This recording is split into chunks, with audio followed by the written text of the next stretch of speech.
This is a brief review of what you needed to have learned from Module 5.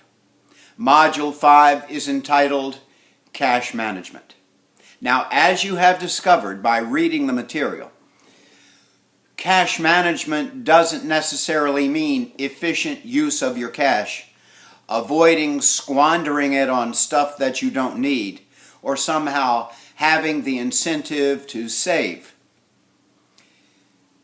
In this context, cash management means finding the appropriate balance between the liquidity of your assets and their rate of return.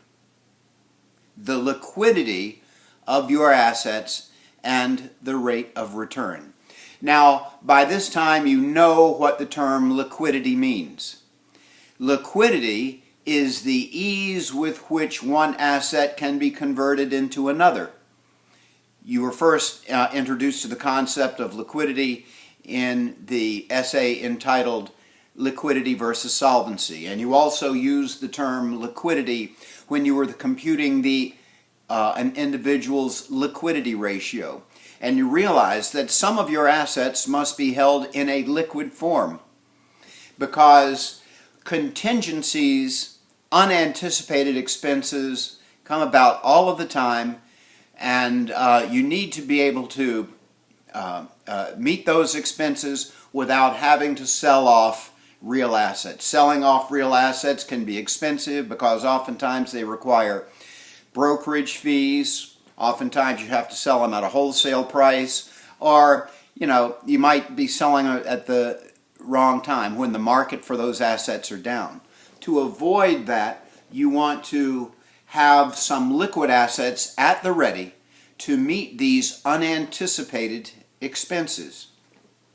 And as you also know, that financial planners suggest that an individual's liquidity ratio be somewhere between 3 to 6 months. Now, you know what all of that means.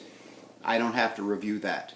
But you don't want to hold all of your assets in a liquid form.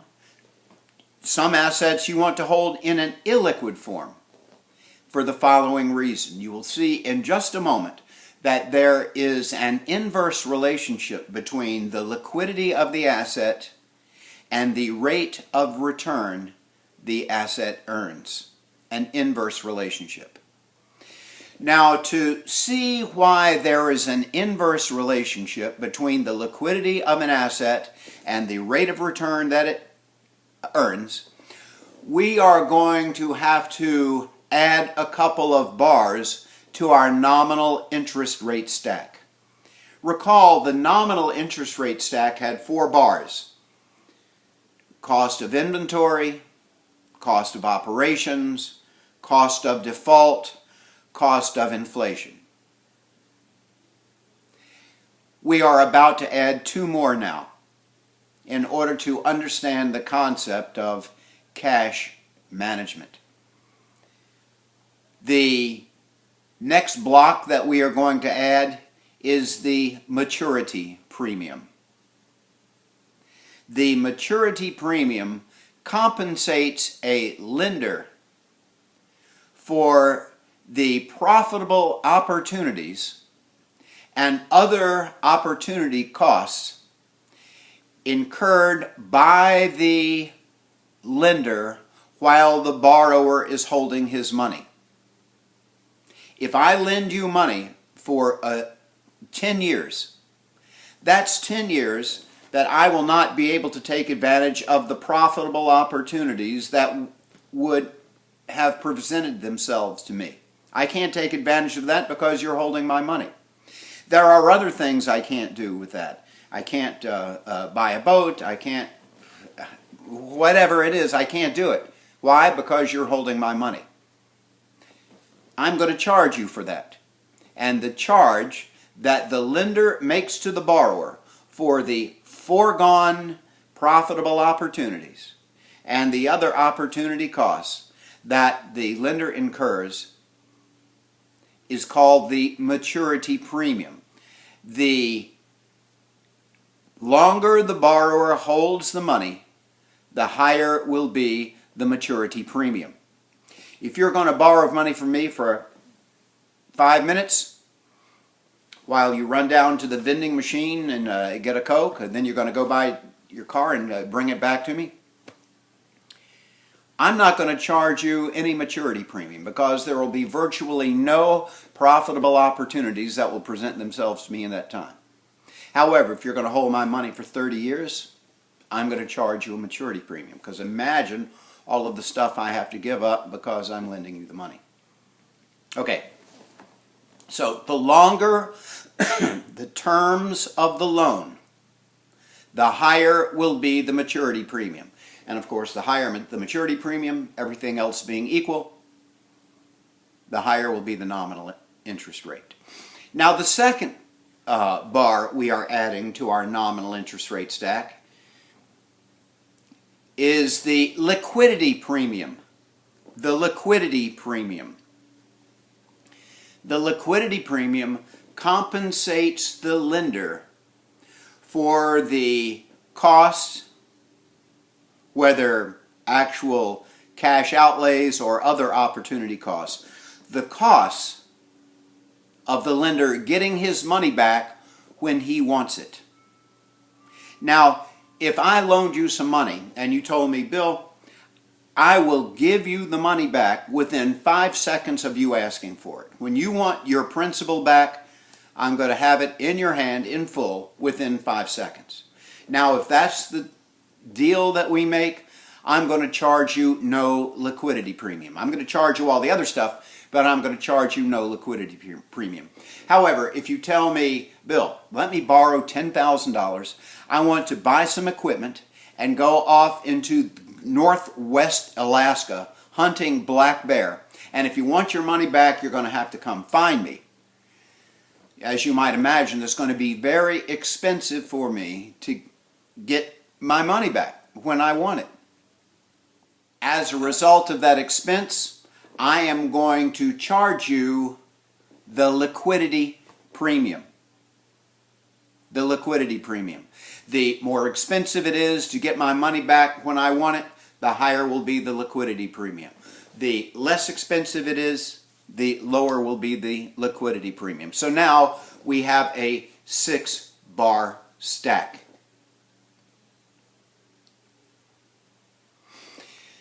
Now that we know about this 6-bar stack that makes up the interest rate, we can understand something about balancing the liquidity of our assets and the rate of return that they earn. The most liquid asset is government-issued cash. I'm talking about the greenbacks. And that is because these assets are legal tender. Legal tender means you must accept it as money. There's a statement right on the bill that says that this note is legal tender for all debts, public and private. That means you must accept it in exchange. So, government-issued cash is perfectly liquid. Now, another highly liquid asset is my checking account. It's highly liquid because most people will accept it as money. If I want to buy something that costs $29.75, I don't have to fumble with the $29 and reach in my pocket for 75 cents. I just write out the check. Now the check is a set of instructions that tells the bank, take $29.75 out of Bill Knight's pile and either hand it to this guy or put it in his pile. Checks are accepted in many cases as money, but they are not perfectly liquid because there is no law that says you must accept someone's check. Vendors find it worth their while to accept my check because they want to make it as easy as me to buy something from them. So checks are extremely, although not perfectly, liquid. And for that reason, you're not going to earn any return on your checking account. the interest rate on most checking accounts, earned on most checking accounts, is zero, and that's because they are so liquid.